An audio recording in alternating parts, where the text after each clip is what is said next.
मित्रों, आज की कहानी एक बहन और 5 भाइयों की है। जो पांचों भाइयों ने मिलकर इकलौती बहन को घोड़ी बना दिया। फिर उसके साथ क्या हुआ, सुनकर आपके होश उड़ जाएंगे। मित्रों, एक समय की बात है। एक नगर में 5 भाई रहते थे। उन पांचों भाइयों की एक इकलौती बहन थी। वह बहन सबसे छोटी थी। उनके माता पिता बचपन में ही गुजर गए थे। वह पांचों भाई आपस में बड़े ही प्रेम से रहते थे। लेकिन वह पांचों भाई अपनी बहन से बहुत ही घृणा करते थे, क्योंकि वह भगवान की पूजा पाठ करती और जरूरतमंदों की मदद करती थी। वह सोचती थी कि अगर मैं लोगों का भला करूंगी तो भगवान भी मेरा भला करेगा। लेकिन उन पांचों भाइयों को यह बिल्कुल पसंद नहीं था। वह नहीं चाहते थे कि उनकी बहन दूसरे लोगों की मदद करें। इसलिए वह पांचों भाई अपनी बहन से घृणा करते थे। और इसी तरीके से कुछ दिनों तक चलता रहा। फिर एक दिन बहन पानी लेने के लिए कुएं पर गई, और जब वह पानी लेकर वापस आ रही थी तब रास्ते में उसे एक बूढ़े बाबा मिले। उन्होंने कहा, बेटी, मुझे बहुत जोर से प्यास लगी है। अगर तुम थोड़ा पानी पिला देती तो बड़ा ही अच्छा होता। मित्रों, वह तो लोगों की सहायता करने वाली थी। उसने सोचा कि भले ही मैं अपने भाइयों से मार खा लूंगी, लेकिन इन बूढ़े बाबा को पानी जरूर पिलाऊंगी। ऐसा विचार करके उसने उस बूढ़े बाबा को पानी पिला दिया। बूढ़े बाबा की प्यास बुझ गई और उनकी आत्मा तृप्त हो गई। बूढ़े बाबा कोई साधारण मनुष्य नहीं थे।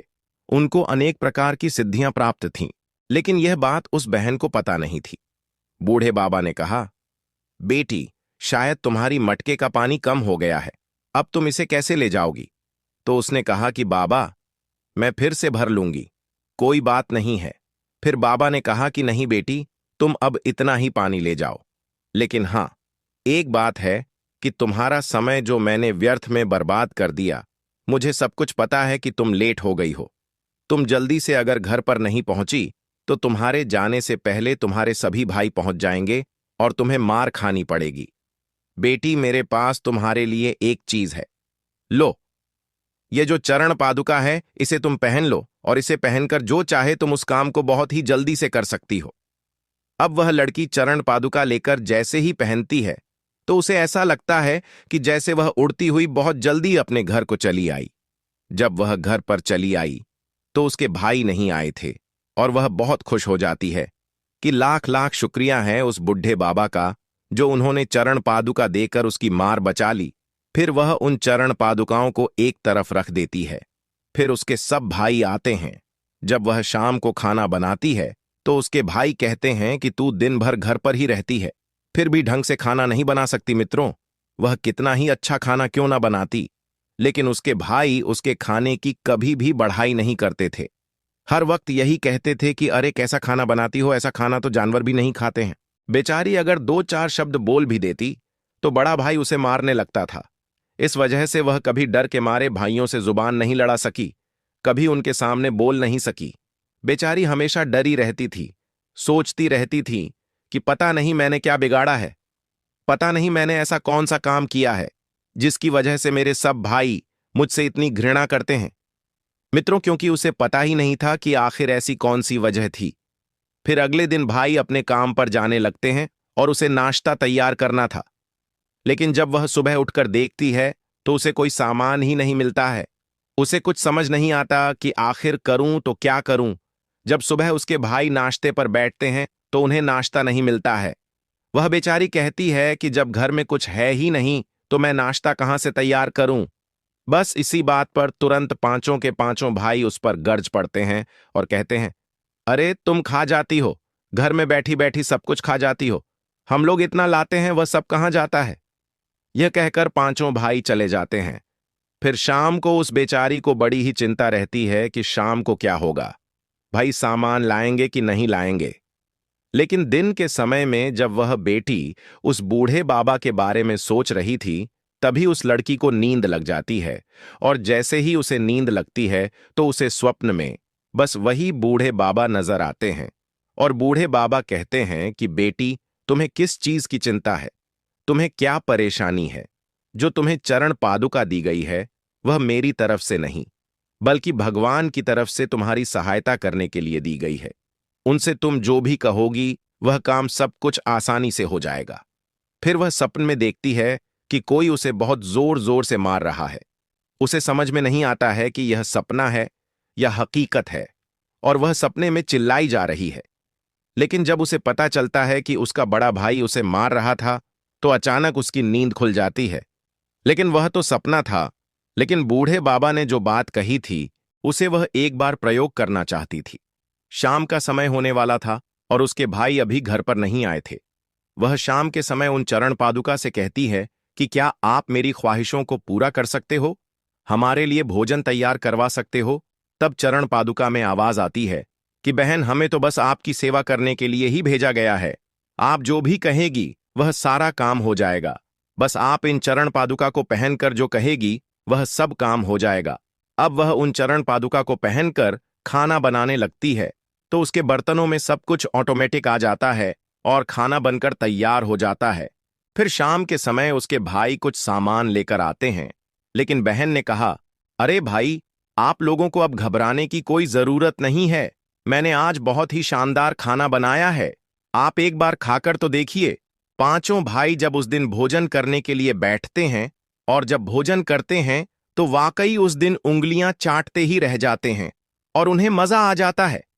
उसके बाद काफी भोजन बच भी जाता है। अब वह लड़की उस भोजन को अड़ोस पड़ोस के लोगों को खिला देती है। लेकिन उसके भाई एक बार भी यह नहीं सोचते हैं कि आखिर इतना सारा भोजन आया तो आया कहां से, जब घर में कुछ था ही नहीं। बस उन लोगों को तो खाने से मतलब था, खाकर सो गए। फिर अगले दिन सुबह हुई, तब वह लड़की उन चरण पादुका के पास जाती है और कहती है कि इस बार भी क्या आप हमारे लिए नाश्ता तैयार कर सकते हो। फिर उसमें से आवाज आती है कि अरे, हमें तो बस आपकी सेवा के लिए ही भेजा गया है। आप जो कहेगी सारा का सारा काम चुटकियों में हो जाएगा मित्रों। फिर वह लड़की उन चरण पादुका को पहन लेती है और नाश्ता तैयार करती है। भाई अभी सो करके उठे ही नहीं थे, लेकिन नाश्ते की सुगंध से उनकी नींद खुल गई। फिर वह कहते हैं, अरे बहन, तुम क्या बना रही हो। तब बहन बोलती है, भैया, आज हम ऐसा नाश्ता बना रही हूं जिसे आप लोग खाने के बाद उंगलियां चाटते रह जाएंगे। मित्रों, अब उसके भाई उस नाश्ते को खाने के लिए उतावले हो गए थे। फिर जब उसने नाश्ता परोसा तो फिर से उसके सभी भाई नाश्ता करने के बाद उंगलियां चाटते ही रह गए। वे सभी मन में विचार कर रहे थे कि सचमुच हमारी बहन ने कितना अच्छा नाश्ता बनाया है, कितना स्वादिष्ट बनाया है। ऐसा नाश्ता तो हमने अपने जीवन में कभी किया ही नहीं है। पहले तो हमारी बहन ऐसा नाश्ता और खाना कभी नहीं बनाती थी, परंतु अभी इसके हाथ में लगता है कि जादू हो मित्रों।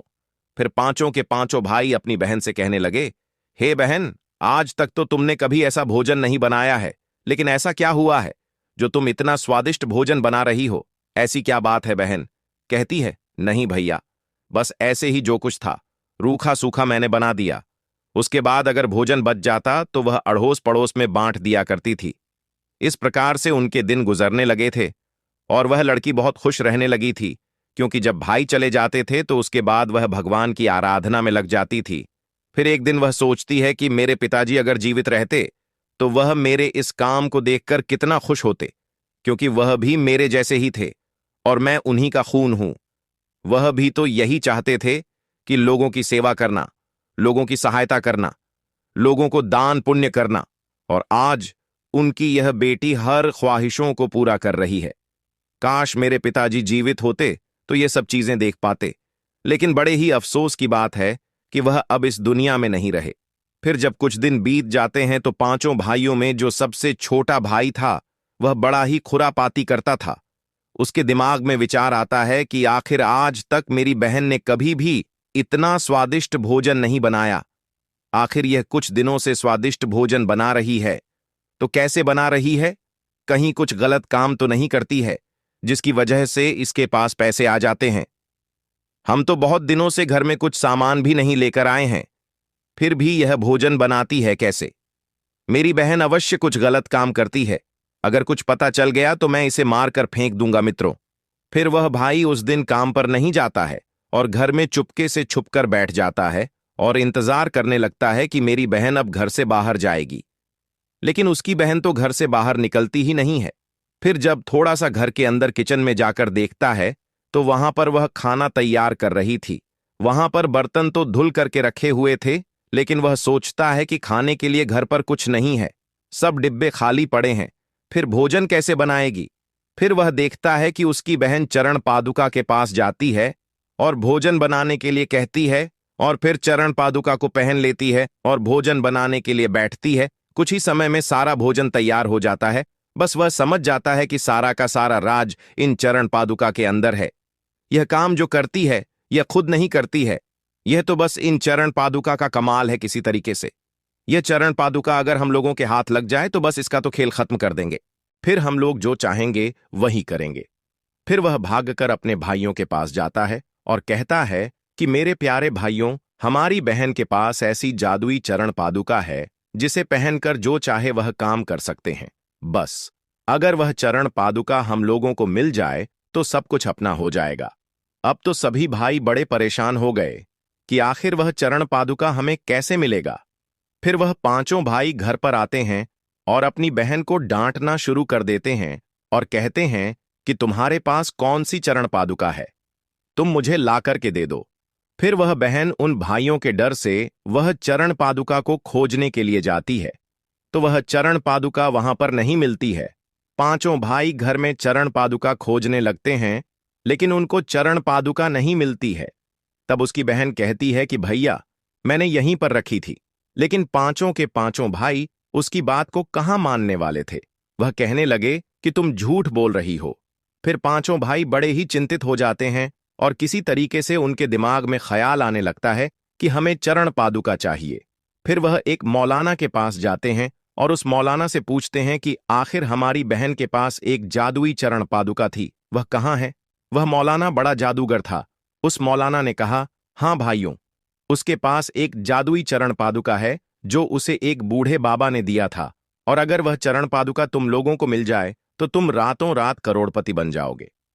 उन्होंने कहा, आखिर आप हमें बताइए, इस समय वह चरण पादुका कहाँ है? मौलाना ने कहा, वह चरण पादुका फिर से उस बूढ़े बाबा के पास में चली गई। उन्होंने कहा, क्या आपको बूढ़े बाबा के बारे में पता है कि वह कहाँ रहते हैं?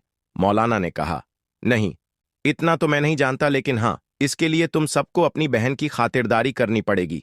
अपनी बहन को अपनी चाल में फंसाना पड़ेगा, फिर किसी तरीके से उस बूढ़े बाबा तक पहुंचना होगा।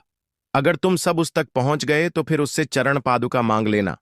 उन्होंने कहा कि हम अपनी बहन से इतना घृणा करते हैं कि हम लोग उसको देखना तक नहीं चाहते हैं। मौलाना ने कहा, आखिर तुम सब अपनी बहन से इतना घृणा क्यों करते हो? तब उन्होंने कहा, वह हमारे बाप की तरह बन गई है। हमारा बाप भी ऐसा ही था।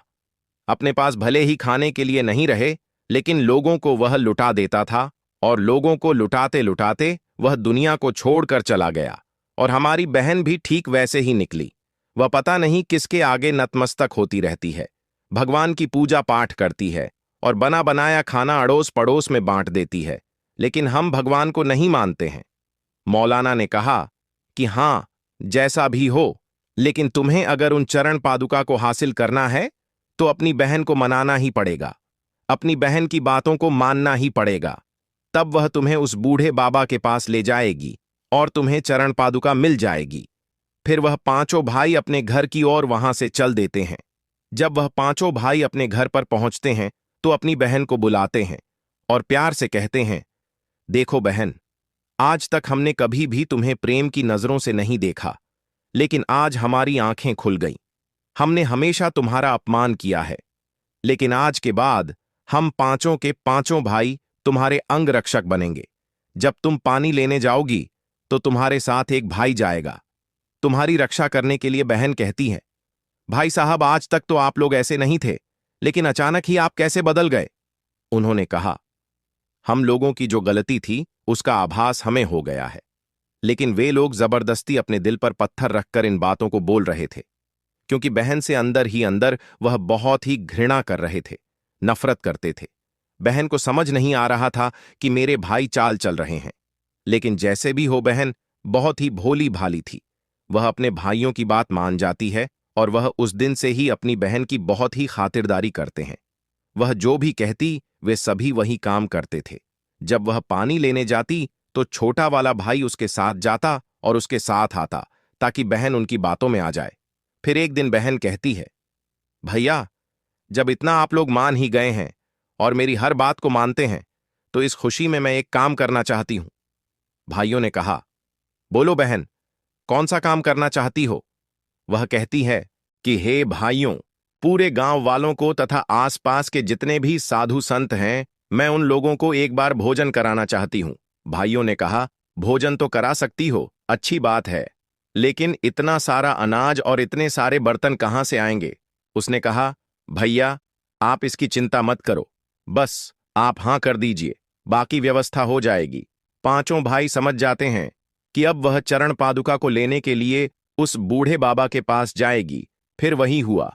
वह चरण पादुका के लिए बूढ़े बाबा के पास जंगल में जाती है, लेकिन पीछे से छोटा भाई चुपके से उसके साथ जाता है और वहां पर जाकर वह लड़की उस बूढ़े बाबा को खूब आवाज लगाती है, लेकिन वहां कोई नहीं आता है। वह लड़की निराश होकर वापस लौट रही थी। तब रास्ते में पांचों भाई मिल जाते हैं और कहते हैं, बहन, तुम उस बूढ़े बाबा के पास गई थी ना, क्या तुमको चरण पादुका मिली? बहन कहती है कि नहीं भैया, चरण पादुका तो नहीं मिली, वह बूढ़े बाबा भी नहीं मिले। अब मैं खाना कैसे बनाऊंगी? मुझे कुछ समझ नहीं आ रहा है। लेकिन जब वह अपने घर पर पहुंचते हैं तो क्या देखते हैं? वहां पर बड़े बड़े बर्तनों में अनेक प्रकार की मिठाइयां रखी हुई थीं।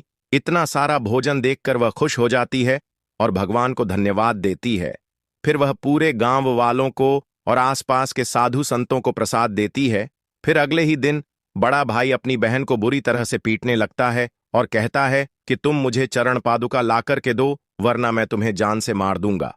यह कहकर वह पांचों भाई उस मौलाना को पकड़कर ले आते हैं और उसे अपनी बहन के सामने लाते हैं और अपनी बहन से कहते हैं कि चाहे जैसे भी हो, उस बूढ़े बाबा को बुला कर के लाओ।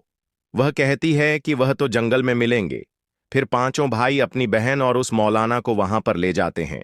लेकिन जब वह वहां पर जाते हैं तो रास्ते में उस लड़की को एक घोड़ा नजर आता है, और जब उस घोड़ा नजर आता है तो वह उस घोड़े के पास चली जाती है और वह उस घोड़े से बातें करने लगती है। घोड़ा मनुष्य की आवाज में उससे बातें कर रहा था, लेकिन जब पांचों भाइयों ने देखा कि हमारी बहन घोड़े के पास जाकर उससे बातें कर रही है, तो छोटा भाई वहां जाकर बहन को थप्पड़ मारता है। तब घोड़ा कहता है, अरे तुम कम से कम इससे नहीं डरते हो तो भगवान से तो डरो। तुम अपनी बहन पर अत्याचार करोगे तो भगवान तुम्हें कभी माफ नहीं करेगा। फिर बड़ा भाई अपनी बहन को पीटना शुरू कर देता है और कहता है कि जल्दी से बूढ़े बाबा को बुलाओ, नहीं तो मैं तेरा खेल ही खत्म कर दूंगा। फिर वह भगवान से प्रार्थना करना शुरू कर देती है और वह घोड़ा भी भगवान से प्रार्थना करना शुरू कर देता है। वे कहते हैं, हे भगवान, जैसे भी हो, बूढ़े बाबा का हम लोग इंतजार कर रहे हैं, उन्हें यहां पर भेज दीजिए। और कुछ ही समय में रो रो कर जब उस बूढ़े बाबा की आराधना करते हैं तो बूढ़े बाबा आते हुए दिखाई देते हैं। उस लड़की की नजर जब उस बूढ़े बाबा पर पड़ती है तो तुरंत पहचान जाती है और बड़ी ही खुश हो जाती है। फिर बूढ़े बाबा जैसे ही पास में आते हैं तो वह लड़की जाकर के उनके सामने अपने दोनों हाथ को जोड़कर खड़ी हो जाती है और कहती है कि बाबा, मैं कितने दिनों से आपको ढूंढ रही थी, आप ही मेरे को बचा सकते हैं। देखिए मेरे भाई मेरे साथ में क्या बर्ताव कर रहे हैं। बूढ़े बाबा कहते हैं कि बेटी, घबराओ मत, तुम भगवान की भक्ति करती रहो और तुम्हें सवारी करने के लिए भगवान ने एक घोड़ा दिया है। यह घोड़ा सदा तुम्हारे साथ रहेगा, तुम्हारा कोई बाल भी बांका नहीं कर सकता। पांचों भाइयों ने और उस मौलाना ने कहा, देखो बूढ़े बाबा, अब तक तो तुमने जो किया वह कर लिया, तुमने हम लोगों को बहुत नचाया। अब जल्दी से वह जादुई चरण पादुका हमें दे दो। बूढ़े बाबा ने कहा, यह जादुई चरण पादुका तुम्हें नहीं दे सकता, यह तुम्हारे लिए काम ही नहीं करेगी, क्योंकि यह उन्हीं लोगों के पक्ष में काम करती है जो लोग निक दिल के होते हैं, जो अच्छे स्वभाव के होते हैं। मौलाना ने कहा कि देख लो, अगर तुम चरण पादुका नहीं दोगे तो तुम्हारी खैरियत नहीं है। जो तुम घोड़ा देख रहे हो, इसी की शक्ल में तुम्हें और इस लड़की को मैं बना दूंगा। पांचों भाई कहते हैं, हां, जल्दी से इसे भी घोड़ा बना दो और हमारी बहन को भी घोड़ी बना दो, ये दोनों इसी जंगल में ऐसे ही घूमते फिरते रहेंगे। बूढ़े बाबा ने कहा, तुम्हारी इतनी मजाल कि तुम मुझे घोड़ा बना दोगे, तुमको मेरी औकात का पता ही नहीं है। मौलाना कहता है, अरे तुम मेरे जादू के आगे टिक नहीं सकते। मौलाना जब उस लड़की पर और उस बूढ़े बाबा पर अनेक प्रकार के जादू करता है, लेकिन कोई भी जादू कामयाब नहीं होता है। बूढ़े बाबा कहते हैं, चलो तुम अपनी करनी का फल भुगतने के लिए तैयार हो जाओ। फिर बूढ़े बाबा हाथ में जल लेते हैं और एक मंत्र पढ़कर उन पांचों भाइयों पर छिड़क देते हैं, और जैसे ही छिड़कते हैं तो पांचों के पांचों भाई घोड़े बन जाते हैं। वह मौलाना यह देखकर हैरान रह जाता है। अरे यह क्या हो गया? बस तुरंत वह मौलाना जैसे ही पांचों भाइयों को देखता है तो तुरंत वह मौलाना बूढ़े बाबा के चरणों में गिर जाता है। बाबा जी, मुझे माफ कर दो, मेरे साथ ऐसा काम मत करो, मैं आपको अच्छी तरह से समझ गया। आप महान हैं मित्रों। अब इस तरीके से मौलाना तो बच जाता है, लेकिन पांचों भाइयों की हालत खराब हो जाती है। बूढ़े बाबा कहते हैं कि देखो बेटी, अब तुम बिल्कुल भी चिंता मत करना। पांचों भाई जो तुम पर हमेशा अत्याचार करते थे, अब तुम्हें कुछ भी नहीं कर पाएंगे। लेकिन अब तो यह बेजुबान जानवर है, ये कुछ करना चाहेंगे तो भी कुछ नहीं कर पाएंगे। फिर बूढ़े बाबा कुछ ही समय में वहां से अंतर्ध्यान हो जाते हैं। वह लड़की समझ जाती है कि जो बूढ़े बाबा थे, ऐसा लग रहा है कि साक्षात मेरे पिताजी ही थे और वह मेरी सहायता करने के लिए इस तरीके से आए थे मित्रों। फिर वह लड़की एक घोड़े पर सवार होकर वहां से अपने घर को वापस लौट जाती है और सुखपूर्वक जीवन यापन करने लगती है, और उसके पांच के पांचों भाई उसी जंगल में घोड़े के रूप में अपना जीवन व्यतीत करते हैं। मित्रों, कहते हैं ना, बुरा कर्म करने का बुरा फल ही मिलता है। यदि मनुष्य बुरा कर्म करता है तो उसे बुरा फल अवश्य ही मिलता है, और जो अच्छा कर्म करता है उसे अच्छा फल अवश्य ही मिलता है। जैसे इस कहानी में उस लड़की को मिला था और उसके पांचों भाइयों ने उसके साथ गलत विचार और गलत काम किया था, इसीलिए उसके पांचों भाइयों को उसका परिणाम भोगना पड़ा। वह पांच के पांचों भाई घोड़ा के रूप में जंगल में विचरण करने लगे थे। मित्रों, यह कहानी आप लोगों को कैसी लगी है? एक प्यारा सा कमेंट करके अवश्य बताना, और यदि चैनल पर नए हैं तो चैनल को सब्सक्राइब अवश्य कर लेना, जिससे आप सभी लोग प्राचीन कथाओं और कहानियों से जुड़े रहे। मित्रों, वीडियो को पूरा देखने के लिए आप सभी लोगों का धन्यवाद।